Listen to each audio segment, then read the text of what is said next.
The inverted Spire is the Grandmaster Nightfall this week, which rewards the Adept Hothead. This GM is very easy for players to do and is more than farmable for most players. In today's video, I will cover how to easily beat this GM with no problems whatsoever. Drop a like if you found the video useful, and let's get into it. Let's start with loadouts. You'll want to run weapons and subclasses that can melt the final boss quickly as he isn't health gated. Starting with player number 1, you'll want to run Arbalest in your primary slot. This will take care of all anti-barrier champions in this GM and can take out any shields you may not be able to deal with. In your secondary slot, run a scout rifle of any element. This will allow you to cover not only one of the elemental shields, but also unstoppable champions. For your heavy, run a legendary rocket launcher, preferably arc if you can. You'll use the rocket throughout the strike for burning champions in the final boss. For player number 2, have them run an identical loadouts, but make sure their scout rifle is of a different element than player 1's is. For player 3, run a blinding grenade launcher, like Ignition Code or Pardon Our Dust in their primary slot. For your secondary, run a scout rifle that is the only element that players 1 and 2 are not using. Refer to the infographic on screen to understand what I mean. Finally, run Gjallarhorn as your heavy so that you can provide Wolfpack rounds to your teammates. If your team does not have Gjallarhorn, feel free to replace all the rocket launchers with Storm Chaser or any other linear fusion rifle that is arc.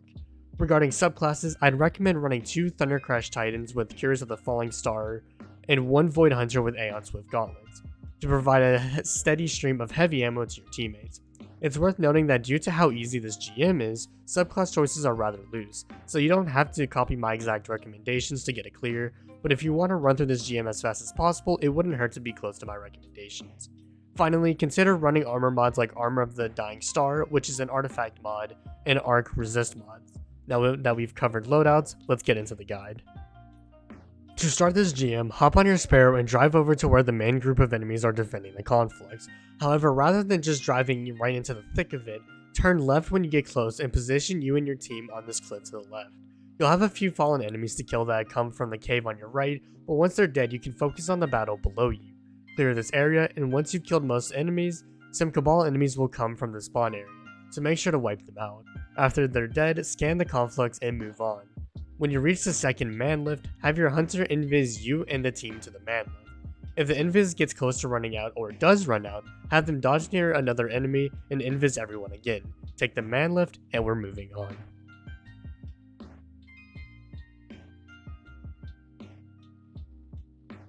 For the first major room, start by clearing the scions that are up top. Once they're dead, have your team look down and deal with the anti-barrier champion right below you. Once he's dead, jump to the ledge on your right and kill the adds that are below you. For the Centurion mini-boss, have your Gjallarhorn player fire a rocket at him to pop his shields, and then kill him. Chip away at the 2 anti-barrier hobgoblins by the Vex barrier, and drop down and take care of the unstoppable incendiary. Be sure to get a finisher on this enemy to replenish heavy ammo. Before you leave this area, kill the last anti-barrier and unstopped champions that are below you. You can get a finisher on one of them if you want, but you'll have a few more champions to take care of before you get to the next area, so you can just kill this champion. As you're heading to the drills, you'll have an anti-barrier Colossus to kill. Get a finisher on this enemy to replenish heavy ammo. From there, have your hunter invis the team to get by the 2 gladiators below you. Kill the legionnaires that await you after the gladiators and drop down. You'll have 3 champions to kill before moving on, so get finishers on 1 or 2 of them so you can be on max heavy ammo for the next area. Once the champions are dead, hop on your Sparrow and take the path on the right for the most cover. Once you've reached the drill sergeants, hide in this crater to the right and have your hunter pop a tether on the adds in the middle to clear them quickly. Once the adds are dead, kill the anti-barrier champion and begin to kill the drill crew on the right. You'll have some legionnaires, some phalanx enemies, and the 1 centurion. Kill the crews that are located in each building and then you can move on. Quick tip before you take on the man lift.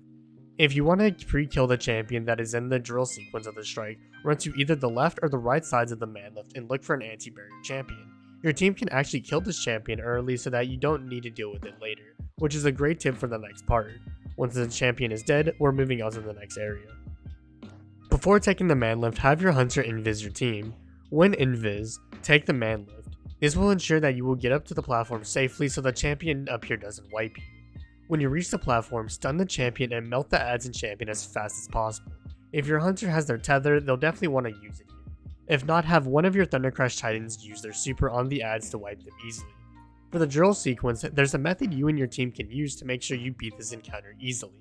Instead of everyone jumping down, have your Invis Hunter jump down and clear any adds that are still alive. Once they're dead, have them activate the next sequence.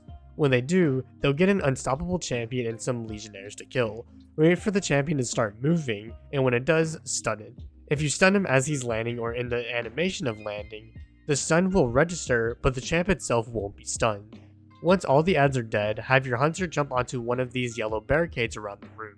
Doing this will remove the danger of the war beasts in this room, as they can't hit you when you're on one of these barricades. At around 75 to 80% mark, the final drill sergeant will spawn, pop his shields, and melt him. Once you've reached the 100% mark, the manlift will activate and you can leave. It's worth noting that if your team wants to be as safe as possible, you can wait until the war beasts despawn, but they aren't too much of a threat once the manlift is active. Once your team takes the lift, kill the adds in front of you and make your way down to the pit. You'll have 3 champions when heading down there, so be sure to get a finisher on them for heavy ammo.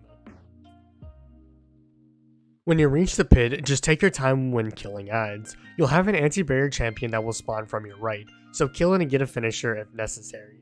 As you move forward, you'll run into 2 anti-barrier hobgoblins, pop their shields and kill them, while getting finishers if necessary.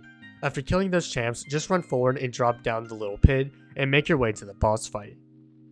Once you've reached the boss arena, you'll have 3 harpies to kill. Once they're dead, the boss will spawn. Unlike the corrupted from last week, this boss can be easily melted.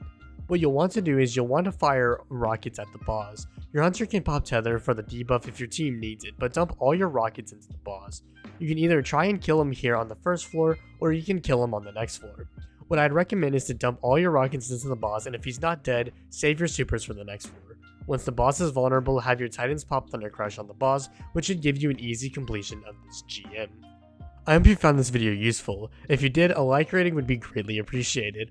Also, be sure to subscribe for more Destiny content coming to you throughout the weekdays. Finally, follow me on my social media pages, linked in the description below. I'll be streaming again next Tuesday, so be sure to follow my Twitch if you want to tune in when I go live. With that being said, I hope you have an easy time farming this GM, and as always, I'm SniperKH, and I'm out. Good luck with gaming.